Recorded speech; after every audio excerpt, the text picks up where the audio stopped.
आगे मिस्टर ली रतावान को किडनैप करके अपने घर लेकर आ जाते हैं। तो मैट और सीना मिस्टर ली को कहते हैं, हमने जैसा आपसे प्रॉमिस किया था, हमने आपका माल आपके पास पहुंचा दिया है, तो अब आप हमारा पेमेंट कर दीजिए। और ये लोग बातें कर ही रहे होते हैं कि तभी वहाँ पर आग लगने की खबर आ जाती है। तो वो सब बाहर निकल जाते हैं। एक्चुअली ये सब मीना का प्लान होता है रतावान को बचाने के लिए। आगे मीना रतावान के पास जाती है और उसे उठाती है और कहती है, हमें यहाँ से भागना होगा। दूसरी तरफ सारे लोग आग बुझा रहे होते हैं। तो सीना कहती है, अगर हमारे सारे लोग यहाँ पर हैं तो रतावान के पास कौन है? तो मिस्टर ली कहता है, कोई भी नहीं है रतावान के पास। तो सीना रतावान को चेक करने के लिए जाती है, तो वहाँ पर रतावान नहीं होती। तो सीना ये सब देखकर पूरी तरह शॉक्ड हो जाती है। दूसरी तरफ मीना रतावान की जान बचाने से पहले उन सारी लड़कियों की भी जान बचाती है जिसे मिस्टर ली ने कैद किया होता है। और वो सारी लड़कियों को लेकर भागी रही होती है कि तभी वहाँ पर मिस्टर ली आ जाते हैं और उसे पकड़ लेते हैं। तो मिस्टर ली को मीना पर बहुत ही गुस्सा आता है और वो उसे खूब मारते हैं, लेकिन बीच में रतावान आ जाती है और वो मिस्टर ली को रोक लेती है। तो मिस्टर ली रतावान को नहीं मार पाते क्योंकि रतावान बहुत ही सुंदर होती है और मिस्टर ली रतावान से अपना एक बच्चा चाहते हैं, जिस वजह से वो रतावान को नहीं मार पाते और कहते हैं, तुम मेरी अच्छाई का फायदा मत उठाओ, अभी मुझे किसी काम से बाहर जाना है, इसलिए अभी मैं तुम्हें अपने साथ नहीं रख सकता, लेकिन कल मैं तुम्हें अपने साथ यहाँ से बहुत दूर लेकर जाऊंगा, जहाँ पर हम दोनों अपनी लाइफ की एक नई शुरुआत करेंगे। तब तक तुम इन लड़कियों के साथ रहो। और मिस्टर ली ये कहकर वहाँ से चले जाते हैं। तो सीना रतावान को कहती है, तुम्हें तो मुझे थैंक यू कहना चाहिए कि मैंने तुम्हारे लिए इतना अच्छा हस्बैंड खोजा है। तो रतावान को सीना पर बहुत ही गुस्सा आता है और वो उसे खींचकर एक थप्पड़ मारती है। तो सीना को भी गुस्सा आ जाता है और वो भी रतावान को मारने के लिए जाती है, पर मैट उसे रोक लेता है और कहता है, हम यहाँ पर जिस काम के लिए आए थे, हमें उस काम पर ध्यान देना चाहिए, चलो मिस्टर ली से पैसे लेने चलते हैं। तो सीना गुस्से से वहाँ से चली जाती है। तो मैट रतावान से माफी मांगता है और कहता है, तुम हमारे बेटे की टेंशन मत लो, मैं उसका बहुत ही अच्छे से ख्याल रखूंगा और जैसे ही मेरे पास पैसे आ जाएंगे मैं तुम्हें दोबारा वापस लेने के लिए आ जाऊंगा। तो रतावान को इस बात पे बहुत ही गुस्सा आता है और वो कहती है, मैंने तुम जैसा घटिया इंसान आज तक नहीं देखा और मैं अपने बेटे पर तो तुम्हारी परछाई भी पड़ने नहीं दूंगी, क्योंकि तुम जैसा आदमी किसी भी बच्चे का बाप बनने के लायक नहीं है। आगे सीना खुशी खुशी मिस्टर ली के पास अपने पैसे लेने के लिए जाती है, लेकिन उसे वहां जाकर पता चलता है कि मैट ने उसे भी मिस्टर ली के पास बेच दिया है। तो सीना जैसे ये सुनती है उसके तो तोते ही उड़ जाते हैं और कहती है, तुम मेरे साथ ऐसा कैसे कर सकते हो? तो मिस्टर ली कहता है, तुम्हें इन जैसे बंदों पर भरोसा ही नहीं करना चाहिए, जो अपनी गर्लफ्रेंड अपनी वाइफ को बेच सकता है वो तुम जैसी लड़की को नहीं बेच सकता। तो सीना को ये सब सुनकर बहुत ही गुस्सा आता है और वो उन लोगों को मारने लगती है, लेकिन तभी मिस्टर ली के बंदे उसे लेकर वहाँ से चले जाते हैं और जाकर उसे रूम में बंद कर देते हैं। तो रतावान जैसे ही देखती है कि सीना के सर से बहुत ही खून बह रहा है, तो वो उसकी हेल्प करने के लिए जाती है, पर सीना उल्टा रतावान पर ही भड़कने लगती है और उसे मारने लगती है और उसे ढेर सारा शराब भी देने लगती है। तो रतावान उसे उसके हाल पर ही छोड़ देती है कि तभी कुछ देर बाद नाबोन सारे गुंडों को मारकर उन लोगों को बचाने के लिए वहाँ पर आ जाता है। तो रतावान नाबोन को देखकर बहुत ही खुश होती है और नाबोन सारी लड़कियों को लेकर वहाँ से भागने लगता है। तो सीना उन लोगों के साथ जाने से मना कर देती है, उल्टा गुंडों को वहाँ पर बुलाने लगती है। तो नाबोन कहता है, तुम्हारा दिमाग तो खराब नहीं हो गया है, तुम जिन लोगों की हेल्प कर रही हो वो लोग तुम्हें बेचना चाहते हैं। तो सीना कहती है, चाहे मेरे साथ कुछ भी हो जाए मैं तुम लोगों को भी खुश रहने नहीं दूंगी। और सीना ये कहकर वहाँ से भाग जाती है। तो रतावान को सीना की फिक्र होने लगती है। तो नाबोन कहता है, तुम उसकी फिक्र मत करो, उसे जो करना है वो करने दो। आगे नाबोन सारी लड़कियों को लेकर भाग रहा होता है, पर गुंडे उसका पीछा ही नहीं छोड़ रहे होते हैं। तो नाबोन रतावान को कहता है कि तुम इन सारी लड़कियों के साथ रहो और मैं उन गुंडों को डिस्ट्रैक्ट करता हूँ। तो रतावान नाबोन को अकेले जाने से मना करती है, पर नाबोन कहता है, तुम्हें पता है ना कि मैं एक नेवी ऑफिसर था, मुझे उन गुंडों से लड़ना आता है, तुम मेरी फिक्र मत करो, बस इन लड़कियों को यहाँ से सेफली बाहर निकालो। और नाबोन ये कहकर उन गुंडों को डिस्ट्रैक्ट करने के लिए चला जाता है, पर रतावान को भी नाबोन के बिना रहा नहीं जाता और वो भी नाबोन की हेल्प करने के लिए उसके साथ चली जाती है और सारी लड़कियों को मीना के हवाले करके इधर मेट देश छोड़कर जा रहा होता है कि तभी उसे पता चलता है कि मिस्टर ली ने उसे जो पैसे दिए हैं वो सारे पैसे नकली हैं। तो मेट ये सब देखकर तो पूरी तरह पगला जाता है कि मिस्टर ली ने उसे धोखा दिया है। इधर नाबोन और रतावान उन गुंडों से भाग रहे होते हैं, लेकिन तभी मिस्टर ली के सारे गुंडे उन्हें चारों तरफ से घेर लेते हैं और मिस्टर ली नाबोन को जान से मारने ही वाला होता है कि तभी रतावान बीच में आ जाती है और वो मिस्टर ली को कहती है, नाबोन की जान बख्श दो, मैं तुम्हारे साथ चलने के लिए तैयार हूँ, तुम्हें तो सिर्फ मुझसे मतलब है ना, तो प्लीज नाबोन को यहाँ से जाने दो। तो मिस्टर ली रतावान की बात मान लेते हैं और कहते हैं, ठीक है मैं इसकी जान बख्श दूंगा, लेकिन इसने जो मेरे साथ किया है उसकी सजा तो इसे मिलेगी ही। इधर नाबोन रतावान को कहता है, मुझ पर भरोसा रखो, मैं तुम्हें कुछ भी होने नहीं दूंगा। तो रतावान कहती है, मुझे तुम पर पूरा भरोसा है। आगे मिस्टर ली के बंदे नाबोन का हाथ बांधकर उसे पानी में फेंक देते हैं और रतावान को अपने साथ लेकर वहाँ से चले जाते हैं। आगे पथाई भी अपनी पूरी टीम के साथ जंगल पहुँच जाता है और वहाँ जाकर सारी लड़कियों को छुड़ा लेता है और वो अपनी बहन से भी मिलता है। तो उसकी बहन अपने भाई को देखकर बहुत ही इमोशनल हो जाती है। तो पथाई कहता है, डरो मत बहन, तुम्हारा भाई आ गया है, अब तुम्हारा भाई तुम्हें कुछ भी होने नहीं देगा। आगे मीना पथाई को बताती है कि मिस्टर ली ने रतावान को किडनैप कर लिया है और नाबोन उसके पीछे ही गया है। तो पथाई नाबोन की जान बचाने के लिए चला जाता है। दूसरी तरफ नाबोन भी अपने आप को छुड़ा लेता है और वो रतावान को बचाने के लिए चला जाता जाता है। इधर मिस्टर ली रतावन को लेकर जा रहे होते हैं कि तभी वहाँ पर नाबोन आ जाता है और उनके सामने जाकर खड़ा हो जाता है। तो मिस्टर ली हार नहीं मानते और वो रतावन को जरिया बनाकर नाबोन को मारने की कोशिश करते हैं और यहाँ पर इन दोनों में थोड़ी मोड़ी फाइट होती है और मिस्टर ली नाबोन को गोली मार देते हैं। तो रतावन नाबोन की ऐसी हालत देखकर तो पूरी तरह शॉक्ड हो जाती है। मिस्टर ली का ये सब करके भी मन नहीं भरता और वो फिर से नाबोन को मारने लगते हैं, लेकिन सही टाइम पर मीना आ जाती है और वो मिस्टर ली को रोक लेती है और कहती है अब लोगों को परेशान करना बंद करो। पर मिस्टर ली उसकी बात भी नहीं सुनते। तो मीना कहती है अगर तुम्हें मारना ही है तो अपने होने वाले बच्चे को मारो, क्योंकि मैं तुम्हारे बच्चे की माँ बनने वाली हूँ। तो मिस्टर ली जैसे ये बात सुनते हैं उनके खुशी का तो कोई ठिकाना ही नहीं रहता, क्योंकि वो इतने साल से अपने होने वाले बच्चे की गुड न्यूज ही सुनना चाहते थे जो आज उन्हें मिल गई होती है। तो मिस्टर ली ये न्यूज सुनकर बहुत ही खुश हो जाते हैं और वो मीना को जरिया बनाकर वहाँ से भागने लगते हैं। तो पथाई कहता है तुम अपने गंदे काम में इतने गिर गए हो कि तुम अब अपने बच्चे का सहारा ले रहे हो। जिस बच्चे से तुम इतना प्यार करते हो, क्या तुम उस बच्चे की जान खतरे में डालना चाहते हो? तो मिस्टर ली ये बात सुनकर इमोशनल हो जाते हैं और वो सबके सामने अपना हथियार रख देते हैं और पुलिस वाले उसे अरेस्ट कर लेते हैं। तो मिस्टर ली कहते हैं मैंने तुम लोगों के सामने अपने आप को सरेंडर कर दिया, इसका मतलब ये नहीं है कि तुम लोग जो चाहे मेरे साथ कर सकते हो। मैं अपने बच्चे को पाने के लिए वापस जरूर आऊंगा। तो मीना को इस बात पर बहुत ही गुस्सा आता है और वो उसे खींचकर एक थप्पड़ मारती है और कहती है इस बच्चे पर तुम्हारा कोई हक नहीं है और ना ही इस बच्चे पर मैं तुम्हारा साया पड़ने दूंगी और मैं इस बच्चे को कभी भी पता नहीं लगने दूंगी कि तुम जैसा घटिया इंसान उसका बाप है। मैं इस बच्चे को एक अच्छी परवरिश दूंगी और तुमसे कोसों दूर रखूंगी। तो मिस्टर ली कहता है चाहे तुम कुछ भी कर लो, मैं अपना बच्चा वापस लेकर ही रहूंगा। तो मीना कहती है तुम्हें भी जितना जोर लगाना है तुम लगा लो, लेकिन इस बच्चे पर मैं तुम्हारा साया भी पड़ने नहीं दूंगी। दूसरी तरफ सीना मैट से मिलती है और यहाँ पर दोनों पैसों को लेकर लड़ाई करने लगते हैं। तो सीना को भी गुस्सा आ जाता है क्योंकि मैट ने उसे धोखा दिया होता है, इसलिए वो उसे गोली मार देती है कि तभी वहाँ पर पुलिस आ जाती है और उन दोनों को रंगे हाथ पकड़ लेती है। आगे मैट की हालत इतनी खराब हो जाती है कि उसे अंतिम समय में याद आता है कि उसने रतावान और अपने बेटे के साथ कितना गलत किया है। तो वो रतावान को पूरी सच्चाई बता देता है कि उसने ही उसे मारने की कोशिश की थी और उसने ही उसके भाई की जान भी ली थी। और मैट रतावान के सामने अपने सारे गुनाह कन्फेस कर लेता और उससे माफी भी मांगता है और ये कहकर वो मर जाता है। अगले दिन रतावान नाबोन से मिलने के लिए जाती है। तो वहाँ जाकर वो देखती है कि नाबोन और नत एक दूसरे के साथ बहुत ही खुश हैं और यहाँ पर फिर से रतावान को गलतफहमी हो जाती है कि ये दोनों एक हो चुके हैं और वो उन दोनों के बीच में आ रही है, इसलिए रतावान नाबोन से नहीं मिलती और वहाँ से चली जाती है। मुझे तो इस रतावान पर बहुत ही गुस्सा आ रहा होता है। वो जाकर नाबोन से सीधा सीधा क्यों नहीं पूछ ले कि उसके और नत के बीच क्या चल रहा है, क्या वो दोनों एक हो चुके हैं। पर इसे पूछने में तो मिर्गी का दौरा पड़ रहा होता है, इसलिए वो उससे ना ही मिलती है और ना ही उससे कोई सवाल पूछती है और देवदास की हीरोइन की तरह वहाँ से चली जाती है। दूसरी तरफ नाबोन रतावान का इंतजार कर रहा होता है, पर रतावान उससे मिलने के लिए ही नहीं आ रही होती है। तो नत को भी ये बात बहुत ही अजीब लग रही होती है कि आखिरकार रतावान उससे मिलने के लिए क्यों नहीं आई जबकि नाबोन हॉस्पिटल में है। तो नत नाबोन से कहती है क्या तुमने रतावान से अपने प्यार का इजहार कर दिया है? तो नाबोन कहता है नहीं, लेकिन उसे मेरी फीलिंग्स के बारे में पता है, लेकिन वो हमेशा मुझे अवॉइड करती है। तो नत कहती है अगर तुम उसे जाकर अपनी फीलिंग्स नहीं बताओगे तो उसे कैसे पता चलेगा? तो नाबोन कहता अगर वो मुझसे दूर रहना चाहती है तो मैं भी उसके इस फैसले की रिस्पेक्ट करूंगा। इधर जीरा भी पथाई से नाराज होती है क्योंकि पथाई ने उसे बहुत सारी बातें छुपाई हुई होती है, जिस वजह से जीरा पथाई से बात नहीं करती। तो पथाई भी एक ट्रिक लगाता है और वो जीरा को बताता है कि वो ये शहर छोड़कर जा रहा है। तो जीरा को ये सब देखकर बिल्कुल भी अच्छा नहीं लगता और वो पथाई को रोकने के लिए जाती है, लेकिन बाद में उसे पता चलता है कि ये सब तो सिर्फ एक नाटक था उसे मनाने का। तो जीरा को पथाई पर बहुत ही गुस्सा आता है और ये दोनों एक दूसरे से लड़ाई करने लगते हैं। वेल आपको यहाँ पर इन दोनों की खट्टी मीठी नोकझोंक भी देखने को मिलेगी। इधर नाबोन अपनी बहन को पथाई के साथ इतना खुश देखकर बहुत ही खुश होता है। आगे से नाबोन को बताता है कि रतावान यूएस चली गई है अपने बेटे से मिलने के लिए। तो नाबोन को बहुत ही बुरा लगता है कि रतावान एक बार भी उससे मिलने के लिए नहीं आई और ना ही उसे कॉल किया। तो नाबोन भी रतावान की ऐसी बेरुखी देखकर पूरी तरह टूट जाता है और वो भी अपने आइलैंड वापस चला जाता है। इधर रतावान अपने बेटे के साथ यूएस में रहने लगती है, पर उसका भी दिल यूएस में बिल्कुल भी नहीं लगता, पर उसे मजबूरन वहाँ पर रहना पड़ता है। आगे यूएस में रतावान की मुलाकात नत से हो जाती है। तो नत रतावान को बताती है कि वो अपने पति डेविड के साथ बहुत ही खुश है और ये सब नाबोन की वजह से हुआ है। अगर नाबोन ने उस दिन उसे नहीं समझाया होता तो मुझे कभी भी अपनी गलती रियलाइज नहीं होती और ना ही मुझे ये पता चलता कि मैं डेविड से कितना प्यार करती हूँ। तो रतावान जैसे ये सुन कि नत और नाबोन के बीच ऐसा वैसा कुछ भी नहीं है, वो दोनों सिर्फ एक अच्छे दोस्त हैं, तो उसे अपनी बेवकूफी पर बहुत ही पछतावा होता है कि उसने ये बात पहले क्लियर क्यों नहीं की। आगे जीरा अपने होटल के सारे टूरिस्ट के साथ आइलैंड आती है उन लोगों को आइलैंड दिखाने के लिए। तो पूरे गाँव वाले जीरा से मिलकर बहुत ही खुश होते हैं। आगे पथाई नाबोन को बताता है कि वो जीरा से एंगेजमेंट करने वाला है। तो नाबोन कहता है तुम एंगेजमेंट क्यों कर रहे हो, सीधा शादी कर लो ना। तो पथाई कहता है जीरा नहीं चाहती, वो अभी बस एंगेजमेंट करना चाहती है और हम दोनों की एंगेजमेंट कल है। तो नाबोन जैसे ये सुनता है कि इतनी जल्दी वो लोग एंगेजमेंट कर रहे हैं तो उसे पथाई पर बहुत ही गुस्सा आता है और वो कहता है इतनी जल्दी एंगेजमेंट क्यों कर रहे हो, कहीं तुमने जीरा को प्रेग्नेंट तो नहीं कर दिया है ना। तो पथाई कहता है तुम्हारा दिमाग तो खराब नहीं हो गया है, मैं ऐसा क्यों करूंगा, हमने बहुत दिनों से इस दिन की प्लानिंग की थी। जीरा ने तुम्हें इस बारे में इसलिए नहीं बताया क्योंकि वो तुम्हें सरप्राइज देना चाहती थी। तो नाबोन ये सुनकर खुश हो जाता है। आगे जीरा अपने भाई से मिलती है और उसे एक आउटफिट देती है और कहती है भाई कल आप मेरी सगाई में यही पहनना, क्योंकि मैं नहीं चाहती कि आप मेरी सगाई में कुछ ऐसा वैसा पहनो, इसलिए आपको यही पहनना होगा। तो नाबोन कहता है ठीक है। अगले दिन नाबोन अच्छे से रेडी होकर अपनी बहन की सगाई में आता है कि तभी उधर से दुल्हन आती है। तो पथाई नाबोन के पास उस दुल्हन को बैठा देता है और वहाँ से खुद उठ जाता है। तो नाबोन को ये सब थोड़ा अजीब लगता है पर वो ज्यादा ध्यान नहीं देता कि तभी उधर से उसकी बहन मानपू के साथ रिंग लेकर आ जाती। तो नाबोन जैसे ही देखता है कि उसकी बहन यहाँ पर है तो इस घूंघट में कौन है। तो नाबोन जैसे ही घूंघट उठाता है तो वो देखता है कि ये तो रतावान है। तो वो उसे देखकर पूरी तरह शॉक्ड हो जाता है। तो पथाई कहता है हमारी सगाई के साथ आज तुम दोनों की भी सगाई है और ये सरप्राइज हम सबने मिलकर तुम्हारे लिए प्लान की है। तो नाबोन को ये सब देखकर बहुत ही गुस्सा आता है और वो वहाँ से जाने लगता है, पर रतावान उसे रोक लेती है और कहती है क्या तुम मुझे सबके सामने इस तरह शर्मिंदा करके जाओगे। तो नाबोन रतावान की इज्जत रखने के लिए उससे सगाई कर लेता है और सारे लोग उन दोनों की सगाई में बहुत ही खुश होते हैं। तो नाबोन सगाई की सारी रस्में पूरी कर लेता है और गुस्से से वहाँ से चला जाता है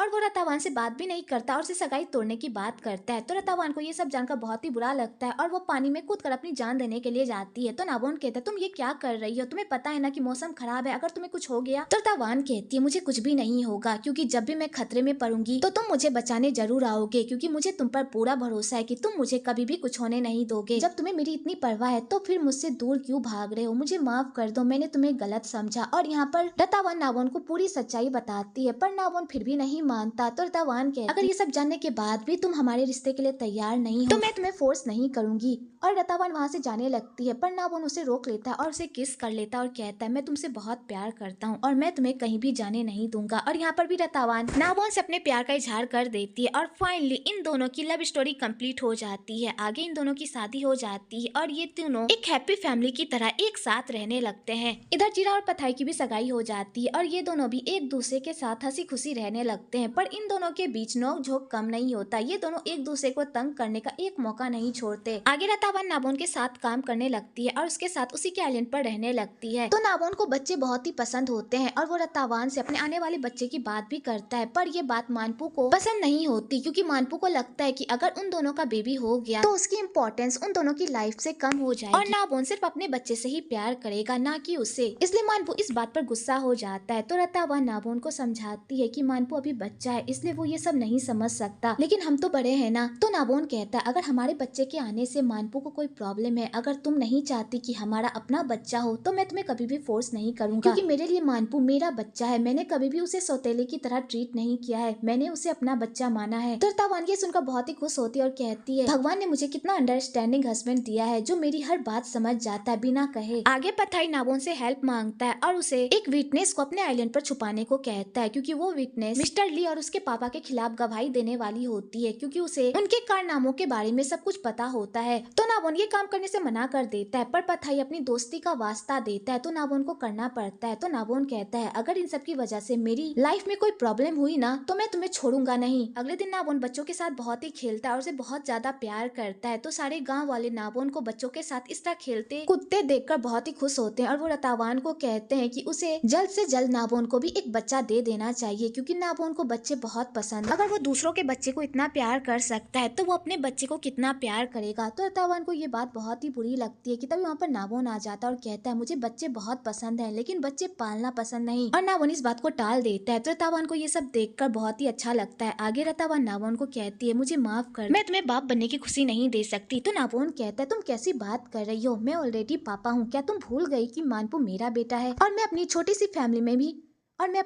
फैमिली में बहुत खुश हूँ, मुझे किसी और की जरूरत नहीं है। और यहाँ पर नाबोन रतावान के साथ फ्लर्ट करने लगता है। वेल आपको यहाँ पर इन दोनों का क्यूट सा रोमांस भी देखने को मिलेगा। आगे नाबोन को उस बिटनेस का ख्याल रखना पड़ता है, इसलिए आधी रात को वो उसे खाना पहुँचाने के लिए जाता है और रतावान को ये सब बहुत ही अजीब लगता है, पर वो इस बारे में नाबोन से कुछ भी नहीं पूछती। अगले दिन मानपू अपनी मौसी के साथ पुकेत वापस चला जाता है, क्योंकि उसकी वेकेशन खत्म हो गई होती है। तो मानपू के जाने के बाद रतावान बहुत ही सैड हो जाती है। तो नाबोन उसे चेयर अप करता है आगे पथाई नावोन को कॉल करता है और उसे बताता है कि कल वो आकर अपनी वीकनेस को लेकर चला जाएगा, इसलिए आज रात भर वो उसका अच्छे से ख्याल रख ले। तो नावोन कहता है ठीक है, और वो दोनों घर के अंदर जा ही रहे होते हैं कि तभी वहाँ पर रतावान आ जाती है और उन दोनों को एक साथ देख लेती है। तो रतावान को ये गलतफहमी हो जाती है कि नावोन उस लड़की के साथ इसलिए है क्योंकि उसे अपना एक बच्चा चाहिए। आगे नावोन रतावान को समझाने के लिए जाता है, तो रतावान नावोन को कहती है मैं पहले भी एक बार शादी में धोखा खा चुकी हूँ, लेकिन दूसरी बार नहीं खाऊंगी। मैं यहाँ से जाने से पहले तुम्हारी पूरी बात सुनकर जाऊंगी कि आखिरकार तुमने ऐसा क्यों किया। तो नावोन उसे पूरी बात बताने ही वाला होता है कि तभी वहाँ पर पथाई आ जाता है। तो नावोन उसे उसकी बिटनेस को सौंप कर अपना टंटा खत्म कर देता है और उसे ये भी बताता है कि उसकी इस बिटनेस की वजह से उसके और रतावान के बीच लड़ाई हो गई है। तो पथाई को ये बात अच्छी नहीं लगती और वो रतावान के पास जाता है और वो वहाँ जाकर उन दोनों की सारी गलतफहमी दूर कर देता है। तो रतावान ये सब सुनकर पूरी तरह शॉक्ड हो जाती है और वो नावोन से माफी भी मांगती है कि मुझे माफ कर दो, मैंने तुम्हें गलत समझा। आगे वो दोनों एक दूसरे के साथ बहुत ही